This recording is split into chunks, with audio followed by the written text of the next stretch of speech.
Let's be honest, hurt is a part of life. Disappointment, loss, betrayal.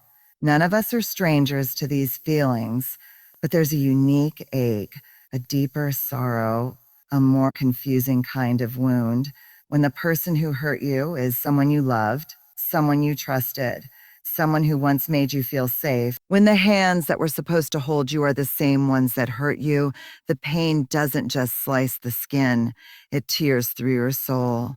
See, the world teaches us how to expect betrayal from the outside, from enemies, from competitors, from people who don't know us, who don't love us. But no one ever teaches us how to survive betrayal that comes wearing the face of love. No one prepares you for the moment. The person who once made you birthday cakes, or held you when you were sick, or told you that you were their favorite, suddenly becomes the reason you no longer sleep at night. When the person you once cried to becomes the one you cry about, the world feels upside down. It's disorienting because it wasn't just what they did, it was who did it. And that's what makes it so hard to explain to others. You try to put it into words and you fumble because the betrayal isn't always loud. It's not always dramatic. Sometimes it's quiet, a slow erosion of respect, 1,000 little cuts delivered with a smile. Sometimes it's manipulation that looks like concern, gaslighting dressed up as love. And you're left in a fog, trying to figure out what's real, trying to hold on to yourself when everything familiar has become a battlefield. The pain of familiar hands hurts the most because those were the hands you reached for first, as a child, as a sibling, as a spouse, as a friend, as a friend. They were part of your foundation, your memory. So when they turn on you, it doesn't just break your heart. It breaks your sense of reality. You start questioning everything. Did I imagine the good parts? Was it always this bad? Is something wrong with me? Was I too sensitive, too much, too needy? And here's where shame sneaks in. Shame wants you to believe that their betrayal is your fault, that you're overreacting, that you should stay silent to keep the peace, that speaking out makes you ungrateful or disloyal. But let me be clear from the depths of truth. Acknowledging someone hurt you doesn't make you bitter. It makes you brave. Refusing to carry what they did in silence doesn't make you dramatic. It makes you free. You are not obligated to protect the image of someone who destroyed pieces of your soul. And no, it doesn't mean they were all bad. It means they chose to harm you. It means their behavior doesn't get to be excused just because they share your last name, or your history, or your blood. See, blood is not a hall pass for cruelty. DNA doesn't give someone the right to dismantle your spirit. And just because you once loved them doesn't mean you have to stay loyal to their dysfunction. But this is the part no one tells you. Healing from betrayal by someone you love takes more than time. It takes permission. Permission to grieve what you thought you had. Permission to rage over what you deserved but never received. Permission to mourn the story you told yourself about your family, your friendship, your relationship. Permission to feel every ounce of pain without minimizing it just because they were close. You need to hear this today because maybe no one ever said it to you before. You were not wrong to trust. They were wrong to break it. You were not weak for loving. They were careless with your heart. You were not asking for too much. You were asking the right person who chose the wrong thing. And while it may feel like the betrayal has rewritten your identity, let me remind you, you are still whole, still worthy, still lovable.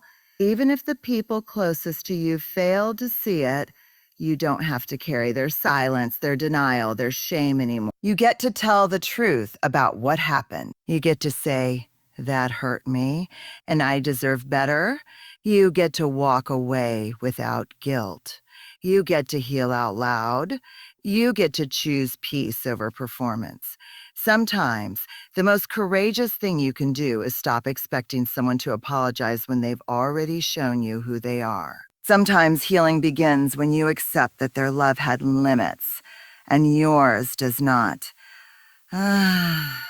Because your love is still alive. It may be bruised, but it's not broken. Your capacity to trust may be shaken, but it's not gone. Your future relationships can still be safe, honest, sacred. But first, you must tend to the wound, not rush it, not ignore it, not dress it up and everything happens for a reason. Name it, honor it. Because when you name the pain, you take back your power. When you own your story, you don't have to be trapped by it anymore. When you speak your truth, you give others permission to do the same. You may still be hurting. You may still be healing. But look at you. You're still here, still standing, still loving, still choosing to believe that life holds more goodness than grief.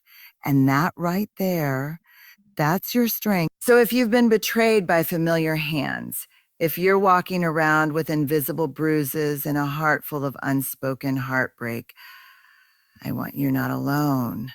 There are people who will love you with hands that heal, not hurt. Voices that soothe, not shame. Hearts that protect, not punish. But first, you must be willing to let go of the ones who couldn't. It's okay to outgrow the people who once raised you. It's okay to love from a distance. It's okay to protect your peace, even if they don't understand. Because at the end of the day, your healing is your responsibility, and you deserve to be whole. When trust is broken, it doesn't just sting. It shakes the very ground we stand on. We build our lives on the belief that some people are safe, that some places are sacred, that some bonds are unbreakable, and then one day, something happens. A lie, a betrayal, a silence that cuts deeper than words, a truth uncovered that wasn't supposed to be hidden in the first place. And just like that, everything changes. What once felt solid turns fragile. What once felt clear becomes blurry. Trust doesn't just break, it shatters. And when it does, it feels like part of you shatters with it, because trust isn't just something we give to others. It's something we build our identity around, our stories, our choices, our families, our faith, our friendships. Trust is the foundation beneath everything meaningful. So when it collapses, it's more than emotional. It's spiritual, it's soul deep. And maybe you felt it. Maybe you're still carrying the dust of what used to be. Maybe you look in the mirror and wonder if you'll ever trust again. Not just people, but yourself, your judgment.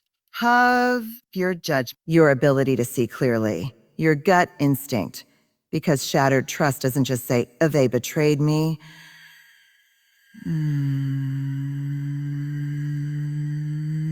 Oh, why didn't I walk away sooner? What's wrong with me that I let this happen? But here's the raw truth. The betrayal was never a reflection of your failure. It was a revelation of their character. You were not foolish to trust. You were human to hope. You were brave to believe. And though trust can be shattered, it is never permanently lost. Like broken glass, it can be reformed, not into the exact shape it once was. No, but into something wiser, sharper, more aware, still beautiful. And here's what we don't say often enough. You don't owe anyone instant trust. Trust isn't a switch you flip. It's a garden you tend. It's built in the small things, the quiet moments, the patterns, not just the promises. And if someone broke your trust, you don't have to pretend it didn't matter just to keep them close. You don't have to minimize the damage to avoid the discomfort. You don't have to hold your pain in silence so they don't feel guilty. No, your pain is valid. Your anger is justified. And your healing is sacred. But also, your hope is still alive. Because trust isn't all or nothing. It doesn't mean throwing your heart to the wind or locking it in a vault. It means learning to discern to listen closely, to give slowly, to build your boundaries not out of bitterness, but out of self-respect. There is a version of you that can rise from the ashes of broken trust, a version that still believes in love, but knows what red flags look like, a version that still believes in connection, but no longer tolerates manipulation, a version that walks in truth, even if it means walking away. And maybe you're scared. That's okay. Maybe you've been burned so badly that even kindness feels suspicious. That's the trauma talking. That's the defense mechanism trying to keep you from ever being blindsided again. But hear me. Your heart is not broken beyond repair. It's healing slowly, quietly, and one day you will look back and realize that what was meant to destroy you actually taught you how to protect your peace, that what was used to silence you actually called your voice forward, that the breaking of trust was not the end of your story. It was the beginning of your becoming. You don't have to trust everyone. You don't even have to trust the ones who hurt you again. But you can trust yourself. You can trust the part of you that finally walked away. You can trust the part of you that now pays attention to patterns, not just apologies. You can trust the part of you that knows how to say, "This doesn't feel safe," because that part of you is wise. It's not jaded. It's not naive, doesn't rush. It's questions. It listens to energy. It observes the room before speaking. It's the kind of trust that says, "I choose you, but not at the cost of myself." And that kind of trust is powerful. It's grounded. It's mature. It comes not from perfection, but from integrity, not from image, but from consistency. You're not asking for too much when you ask for honesty. You're not wrong to expect loyalty, safety, kindness. These aren't luxuries. They're the basics of real connection. And the more you heal, the more you'll notice who respects your boundaries, who listens without needing to defend themselves, who shows up, not just in words, but in presence. Those are the people you can rebuild trust with.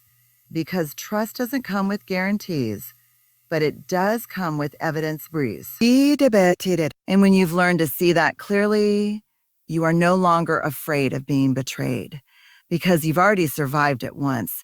And now you are not naive. You are wise, and wise people don't settle for half love. So here's the truth I want you to carry with you. Just because your trust was broken doesn't mean your ability to trust is gone. It just means your trust is now more valuable, more precious, more protected. You're not weak because someone hurt you. You're strong because you're still here, still believing, still loving, still healing. Trust can be rebuilt carefully, slowly, intentionally.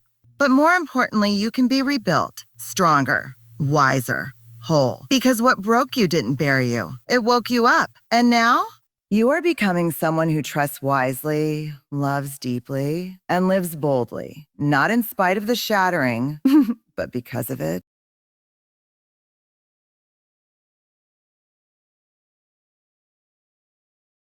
We live in a world that loves clean lines and clear answers. Either you're over it or you're not. Either you're strong or you're struggling.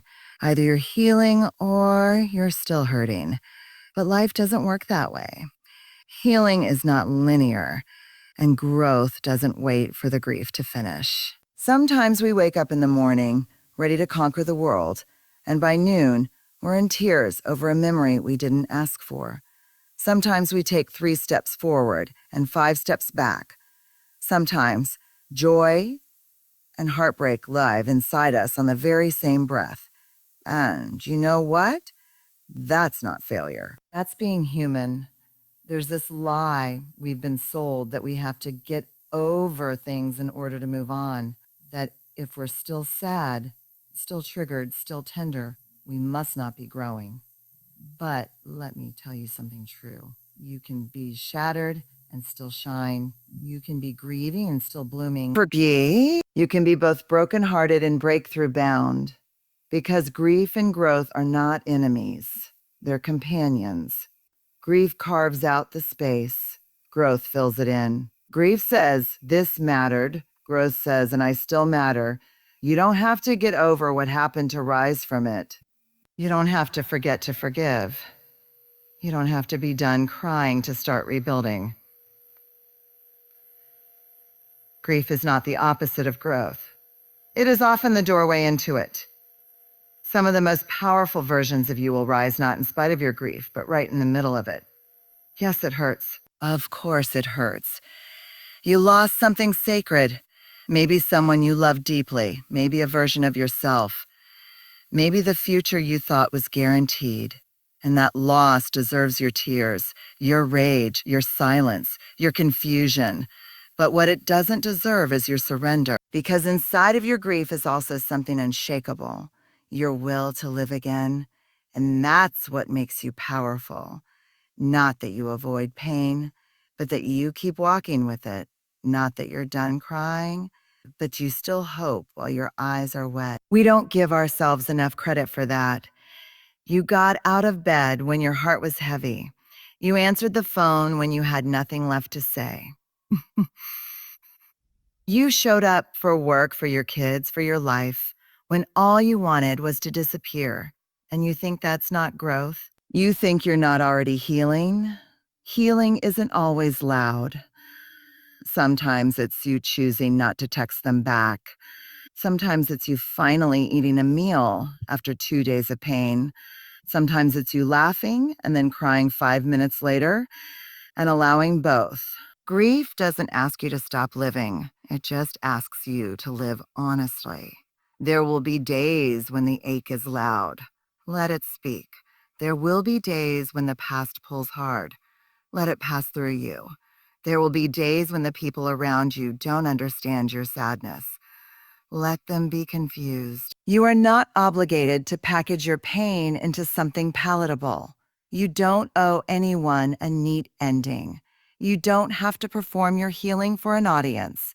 You just have to keep breathing. Keep showing up. Keep trusting that even now, in the middle of your mourning, life is still growing through the cracks. Think about nature. A tree loses its leaves and still stands tall in winter. A flower withers and blooms again. The earth itself goes dark and cold before spring ever arrives. So why do we expect ourselves to heal in straight lines? Why do we shame ourselves for needing time? For feeling joy 1 minute and heartbreak the next. Let me say this clearly and unapologetically. You are allowed to feel joy while you're grieving. You are allowed to laugh even when part of your soul still aches. You are allowed to move forward without having all the answers. You are not betraying your grief when you grow, and you are not betraying your growth.